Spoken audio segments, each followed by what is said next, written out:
Broadcasting from the business capital of the world, this is the Podcast Business News Network.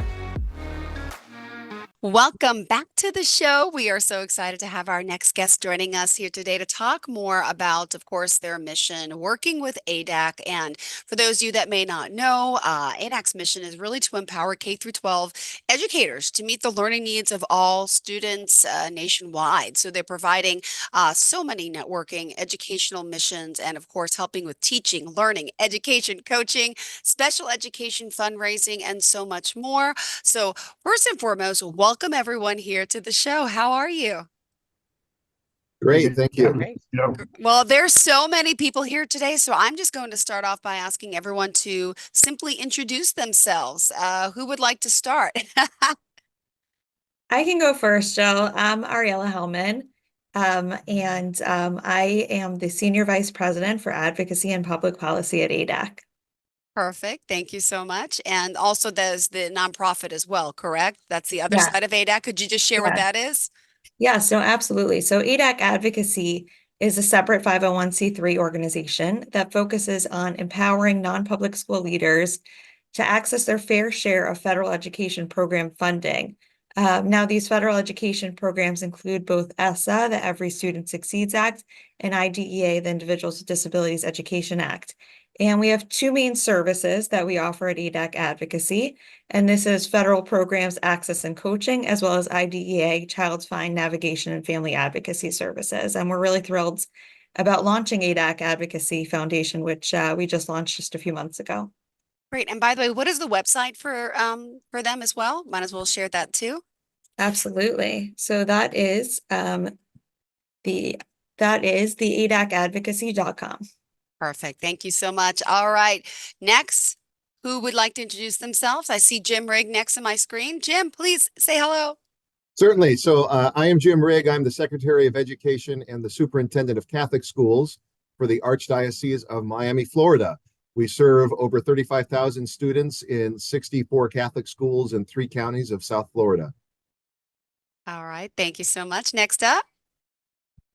Sure, I'll jump in. Hi, I'm John Elsesser. I'm Executive Director of the Indiana Non-Public Education Association. It's a state CAPE affiliate. We serve about 400 non-public schools across the state of Indiana, all very different types, different faith traditions.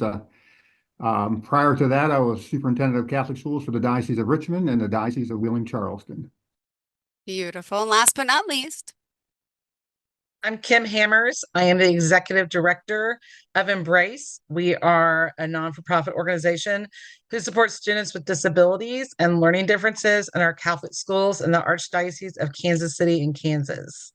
Beautiful. Well, thank you all for being here. Excited to have you. And I know we're going to talk a little about some issues with IDAA to start. So let's talk a little about inclusion, right? And really what's so essential to the mission of private schools. Dr. Rigg and Kim, I think you might want to touch upon this and share exactly what IDEA even is for listeners. Thank you. Certainly. So why don't I start, and then maybe Kim, you could chime in a little bit. I think this is very close to my heart, this issue of inclusion. And I think in private education, and in particular Catholic and other faith-based school operators, we are called to try to serve all students who wish to come to us in education, including and especially those who have identified special needs. Pope Francis, the leader of our church, talks about serving people on the margins. And those students who have identified special needs and their families are certainly sometimes on the margins. So we in Catholic education believe that we are Catholic, truly Catholic, more Catholic, when we are capable of serving anyone who wishes to come to us, regardless of their background. One of my goals as a superintendent is always to tell a family, listen, there is a Catholic school reasonably nearby to you that can serve your child successfully, even if your child has kind of moderate to severe special needs. Now, in private education, often we're kind of in a work in progress. I think schools are in different places in terms of their ability to serve these types of students. But I think those of us that are in leadership need to constantly push our educators, constantly push our schools to be more open, more accessible, because it helps us to deliver on our educational mission. I know, Kim, you want to hop in a little bit on that? Yeah, I mean, I think you said it so well. In our Catholic schools, we teach our students that they are fearfully and wonderfully made and made in the image and likeness of Christ. And that means uh, that we're also individuals and God made us all different. And what is one child's gift may not be another's. And just because a child may look different, speak different, move differently, learn differently, does not mean that they don't have value. And I think our typical learners gain so much in an inclusive environment because they learn they're not just growing academically, but they're growing in compassion and understanding for others and truly serving Christ in a different way. And so, we want that.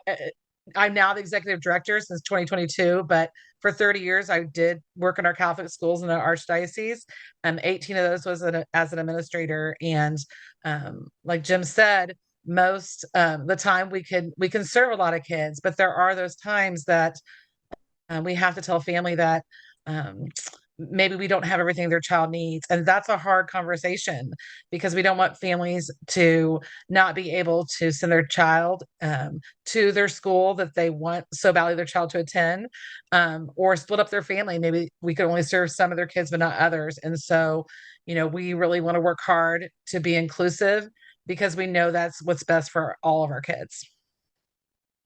Perfect. And do you want to get into a little bit, Ariella, about the specifics of IDA and how it applies to private school students? Absolutely. Yeah. So IDEA is the nation's federal special education law, and it provides for special education and related services to any students with a disability. And typically, we refer to this as FAPE, a free and appropriate public education.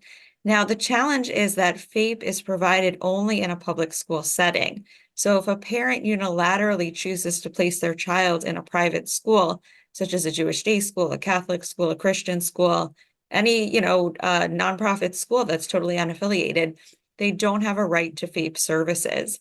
But that doesn't mean that they don't have a right to participate in IDEA. Instead, they do have a right to be equitably included in the district's special education program. And what this means is that those students have a right to be identified through the district's eligibility process, commonly known as the child find process, and that a certain amount, an equitable share of the federal grant funds that come from the federal government to the states and then to the school districts is used to provide services to students in private schools that have disabilities. Now, sometimes this doesn't work exactly as we would like it to work. And what happens is that the process breaks down in a number of different ways. And some of it is as simple as just, it's not an apples to apples comparison. So what we're doing is we're taking a private school child and we're putting them, let's think about that as sort of like a round peg. And we're trying to fit them into the district's eligibility process, which is like a square hole. And that round peg doesn't quite fit into that square hole. And it's really, really hard for the district to determine whether or not this child, in fact, has a disability and requires special education services. And then that conversation becomes even more challenging when the public school district needs to collaborate with a private school on services for the group of eligible students. So they're not necessarily providing services for every kid who's eligible, but they're making some really tough decisions based on the finances available in order to provide services that are going to be the most impactful to this group of students. And that's a really hard conversation for district administrators who typically think about the needs of an individual student and not as a group. And that collaboration, those relationships have to be built over time. That's sometimes a challenge. And last, just these federal funds. It is that there is a formula for calculating these funds, but sometimes we see that there are errors in the calculation process, or that perhaps there is spending of funds in a way that, not intentionally, but that may not be completely in line with the guidance, but is something that has become past practice and has become deeply entrenched over many, many years. And so those are all the ways that we see the process breaking down for private school children. But in the same breath, I also want to tell you that there are some models of districts and states out there that are running wildly successful programs where kids are getting incredible, incredible services and are able to stay within their private school settings, are not being asked to leave and to go to public schools, but instead are fully included within the private or religious school environment and are getting excellent services due to really strong collaborative relationships with those districts. So we believe at ADAC Advocacy that this law is fantastic and this law can and should work. And we aim to equip private school leaders with the wherewithal to really access those services on behalf of their children. Beautiful. All right. I know you're working along with, is it Julie Cantillion, Kate McConnell, and yourself, right? The three of you are here on board with the ADAC advocacy? Yes. Wonderful. Well, thanks for being here. And again, the adacadvocacy.com, you can find out more information about their federal programs, their coaching, and of course, all the other services that they provide, including, as we mentioned, IDEA, child find navigation and advocacy here. Well, thank you for that. So yeah, we kind of touched upon what you all do kind of in the beginning of the show today for the advocacy, of course, area. And just to point out the regular website for ADAC, it's the ADAC, right? The ADAC.com. I don't think we established that off the top, so just want to make sure. All right. So also for today, I want to just move on over to Dr. Jim Rigg 1 second. I know as the Catholic school superintendent, can I ask your experience with IDA and maybe talk a little bit about how important it is for private schools to really be inclusive and how ADAC advocacy can really help? I know it's a long question, but we could also chime in. Thank Yes, you. absolutely. I'll start, and others may want to chime in here. This is my 14th year as a Catholic superintendent, and I've always been in Catholic education as a teacher and as a principal and in other administrative positions. And this is actually the third place I've been a superintendent. I started in Ohio and then was in the Archdiocese of Chicago. And unfortunately, in my experience, IDEA is mostly dysfunctional in regards to private schools, at least in the places where I have served. And kind of comparing notes with other superintendents around the country, many of them have similar experiences. I do think part of the fault of this dysfunction is our own. I think private school leaders, educators, and I would include myself in this, we often do not have a deep understanding of IDEA. And also in kind of our information overload world where we're constantly bombarded by issues and other priorities, we don't always give IDEA the attention that it really deserves. But as I said earlier, inclusion, serving kids with special needs, that absolutely needs to be a focus of what we do in private education and is a key part of our mission and in the Catholic context, our ministry. So I think part of the issue is internal. We need to do a better job of educating ourselves and prioritizing IDEA and inclusion in general. And then there certainly have been issues both at the state level as well as with the individual public school districts or LEAs. And I'll offer a few examples of some things happening here in Florida. So for example, with Child Find, we discover that oftentimes public school districts are taking a long time to respond to parents when they request an evaluation, far longer than the 30 days, which is required by state law. Oftentimes, families or schools are required to complete exhaustive packets of information or participate in RTI procedures or even go through private screenings before they're accepted into evaluation, all of which I believe is contrary to the federal guidance. Timely, meaningful consultations are often not timely, meaningful, or consultations. The local public school districts often try to schedule them at a time which may not work for the local private school. One particular egregious example here that took place a couple years ago is we had a local school district that tried to schedule one of these TMC, timely, meaningful consultation meetings on a Jewish holiday. And our Orthodox Jewish colleagues there was no way they were going to make it. And you say, listen, can you work with us? Can we make this a time of mutual convenience? We had another instance where a school district tried to schedule one of these meetings during the octave of Easter, which is a time of craziness and also our own spring break in the Catholic schools. I know a lot of these meetings are often done virtually, where the chat feature will be turned off, where there's no opportunity to offer questions or commentary. And as a result, as Ariella said, we do have concerns about whether the proportionate share is accurate or even being communicated clearly to our private school leaders. So that's just kind of the tip of the iceberg, I think, of issues that are happening in IDEA. Now, what can ADAC do to help, or what have they done to help? I had the privilege of working with ADAC when I was in Chicago, and then partly was responsible for bringing them down here to Florida. I think they can help on both of the fronts, the internal front in educating our people, our educators, our families about IDEA and special education equitable services, and also advocacy. And ADAC has been incredibly helpful in reaching out to state officials, local public school districts, advocating for our students, advocating for our schools. So they've really been a champion of IDEA and inclusion in general, and have just been terrific partners, I think, for us in the Archdiocese of Miami. Great. Thank Jill, you if for I that. can, Go I? ahead. Oh, go ahead, Kim. I'm sorry. Sure. So, just to jump in on that, in our archdiocese, we have 42 Catholic schools, and that covers 12 different counties across the state of Kansas and multiple school districts. Just in Johnson County, which is a huge suburban area from Kansas City. We have 8 different school districts, and what we find is that school district to school district, they interpret IDEA differently. We also have multiple schools that sit on our state line. So between Kansas and Missouri. So we do have Missouri students that come to our Catholic schools in Kansas, and Kansas and Missouri interpret it very differently. And so based on that interpretation depends on what services our kids can receive, and whether or not some of our districts will even screen children and to see if they would qualify. And so I think that has been a frustration for our schools.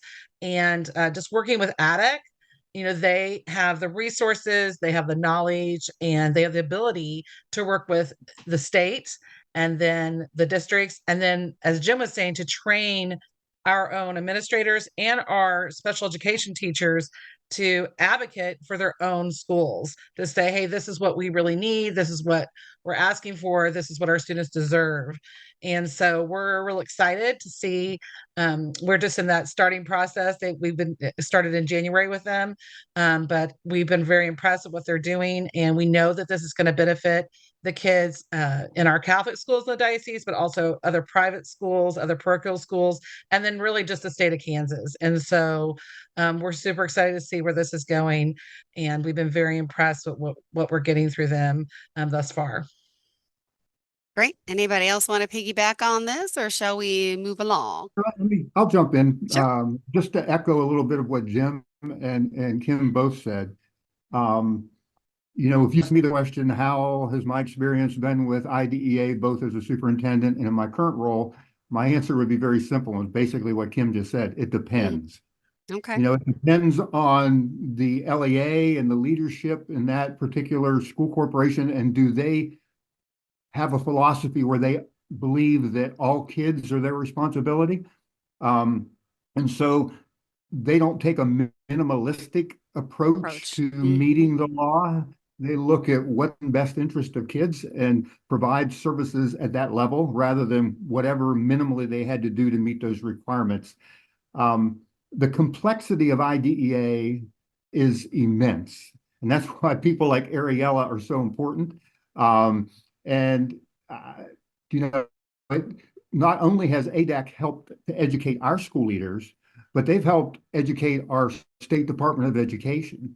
We were able to combine trainings with ADAC and with our DOE, and our State Department kind of owned ADAC as their consultants too, even though they weren't paying for them. They were saying, these are our partners. And that was a huge accomplishment from our perspective, where they would defer to people who are really experts, because what you find is that there's a lot of turnover in the public sector. Yeah. And because the law is so complex, it's hard enough for them to understand the responsibility with public schools, let alone what the responsibilities are in serving parentally placed private school students. And that's where the support of professional development and consultation that ADAC provides for our school leaders and for our State Department of Education has been immensely helpful.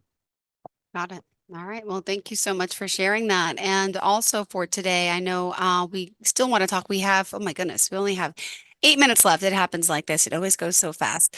We want to talk more about Embrace, Kim. I know that special as a special education advocate and executive director, we can talk a little more about your experience with IDA and, of course, how the ADAC advocacy can help. And also, we want to talk about, maybe the generous state special education laws. Are they leading to robust special education services for private schools and students? So John, Ariella, whoever would like to chime in would be awesome. Thank you. Thank you. Thank you. I want everyone to get a Well, turn. I mean, do we want to go ahead and start with the generous programs? Is that where you want to go, Jill? Sounds good to Okay. me. Sure, sure. And Ariel and I, that's good that you pointed to us because we've had many conversations over the last couple of years about Indiana, who we believe has a generous special education law. In addition to federal dollars, there are also state dollars available to serve students. And in Indiana, their special education law, which is referred to as Article 7, requires that every student that is identified must be served. And if you ask me, is that a benefit? I would say, again, it's a mixed bag because it does create an awareness on the part of the LEA that students in non-public schools and private schools have to be served. And that's good. The challenge is we're still dealing with the same pool of funds, and it has a tendency to spread those dollars pretty thinly. And a lot of times that means school corporations take a minimalistic approach in terms of the kind of services they provide. A teacher of record calling twice a year to check in on a student rather than providing some type of in-classroom support. And so we've had many conversations about that, and it definitely is a mixed bag from my lens anyhow. Ariel, I don't know if you have another perspective. Yeah, I'll just share an example from Massachusetts, which was really the very first state that we worked on, even before ADAC was established as a company. And what we found in Massachusetts was that students have the same right to special education services in private school as their public school peers. And you read the law and you say, oh, this is wonderful, right? Our kids should get the best services ever. And then what we found in practice was that it led to so much confusion between the state law obligations and the federal law obligations that actually in Massachusetts, our kids were only offered a right, they were offered an opportunity to come to the public school to get service. And barely any families could actually take advantage of that because of logistical challenges, etc. And it actually meant that in Massachusetts, we had less services because we had this generous state law. So it really is a mixed bag in some states where there's a lot of thoughtfulness about both the state law obligations and the federal law obligations. We can make it work. And that's really where we come in, as John said, and really collaborate with the State Department of Education and the LEAs to try to make sense of this, to sift through all the information and make it work for kids. But often it doesn't necessarily lead to more, which is really unfortunate when you think about the children that really need to benefit from this support. All right. I know there's a lot of us here. Just want to make sure everyone is chiming in. And did anyone else want to add to the conversation? I know we have John, Kim, Jim, Ariella. There's so many of us today. I feel like we're kind of like in the family square here. All right. I would love, Kim, maybe if you could just say a couple words about Embrace. I think it's a really neat Perfect. effort that you have going there in Kansas. Yeah, so Embrace started around 2015 officially, and just a group of passionate parents that um, has students with disabilities and wanted them to be in the Catholic schools. They didn't want to have to separate them from from their other siblings, and they knew that at the time most of our Catholic schools didn't have everything their child needed. And so really in 2018, it really kind of got started.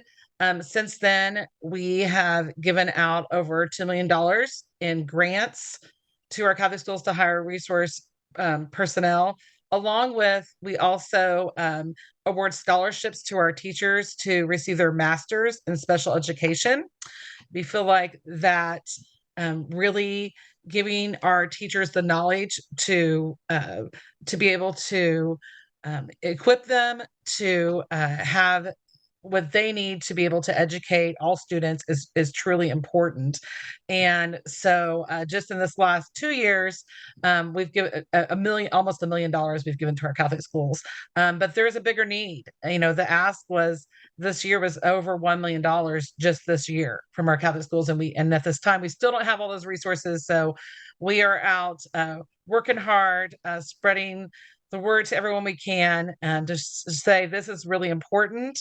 Inclusion is important. Our schools want to be inclusive to everyone. They never want to have to say, tell a family no, that they cannot serve their child. And so we're working really hard with that. We're so excited to partner with ADAC because we feel like our schools are going to become even more inclusive than they are right now. Well, thank you so much for sharing that. And we still have just 3 minutes left in the show. How did you all want to kind of sum up today's conversation? And of course, add a little bit more to what we're talking about today, which is, again, overall issues with IDEA.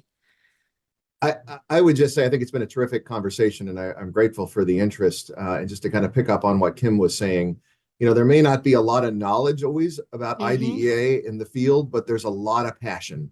And I found both educators and parents really get passionate about this issue. And if we can educate them and empower them, we will see change. And ADAC has been very helpful at doing that here. Right. And how can we reach out? Would you guys all mind sharing, of course, the websites and how we can contact? Sure. So our website is www.miamiarch.org. Great. John, do you want to share next? Sure. IMPEA is just www.impea.org. Awesome. And last but not least, we have Ariel and Kim. Thanks. So our website for ADAC advocacy is theadacadvocacy.com. And Embraces is embraceks.org. All right. Thank you so much. Well, I appreciate your time here today, talking more about the importance of this and all the work that you're doing in collaboration to make it all happen it's for the students out there, right? And thank you for doing what you're doing. Thank you. All right. Have a great day, everyone. And looking forward to the next time we all get to connect. Thanks again. Bye-bye. Thank you. Thanks. Bye. Thank you. Have a Thanks, great everyone. day. 1 in 5 children in the United States have learning differences, making it more challenging than ever to be a teacher or school leader. At ADAC, we empower K-12 educators to meet the learning needs of all students through customized professional development and coaching services. Learn more at www.theadac.com. That's THEADAC.com.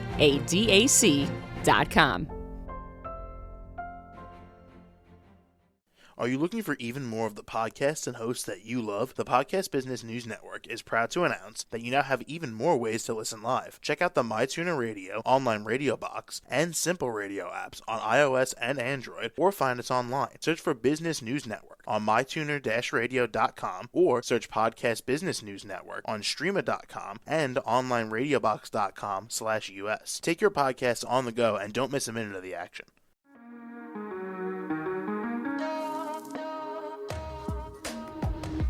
Broadcasting from the business capital of the world, this is the Podcast Business News Network. For nearly 2,000 severely injured veterans, everyday life has become filled with barriers. Day-to-day simple tasks can become pretty daunting. I have to carry my chair up 2 flights of steps or have somebody do it for me. What scares me the most is just the falling. When I'm struggling with my house, I think, to have that one great barrier just knocked down, it's crucial. Home for Our Troops is a wonderful nonprofit that builds a mortgage-free, fully adaptive, handicap-accessible house. And there's no catch. It'll be our very first home that we've ever owned. This is a game changer. This is where your life begins again. We need you to join us in completing this important mission. Please visit hfotusa.org and help build homes and rebuild lives. Because of you, everything's going to be okay.